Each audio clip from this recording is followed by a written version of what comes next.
The states are where all the action has been, even though more than 70% of Americans are now in states that have medical cannabis, and over half of Americans are in states that have adult use recreational. The federal policy hasn't changed. Pennsylvania is a good case where it was not an early mover, so it was a middling adopter of medical marijuana. It hasn't adopted recreational yet, although there's a pretty credible debate happening right now, and there's a building sort of momentum for recreational happening in Harrisburg. Although there is one area that we've focused some research on that is notable here, and that's actually in social equity.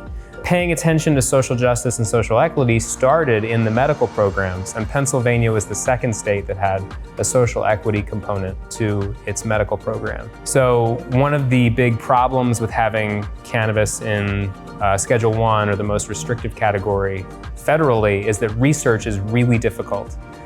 So you can't really do, it's very hard to do good gold standard clinical trial research with cannabis. So what Pennsylvania did is enabled all 8 of the the colleges of medicine in the state to stand up clinical research programs where they can use state legal cannabis in clinical research. It's also hard to know exactly what people want when they want cannabis legalization. So the Gallup poll has been asking about, would you support the legalization of marijuana since the 1970s? And there's been a massive shift in overall support, but also support within both parties. But one of the challenges with that is, when you ask somebody, do you want to legalize cannabis?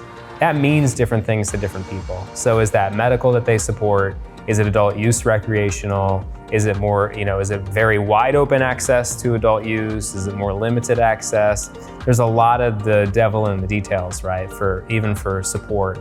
But it is clear that, the vast majority of Americans now support some form of legal access to cannabis, and, no longer imprisoning people who use or sell cannabis.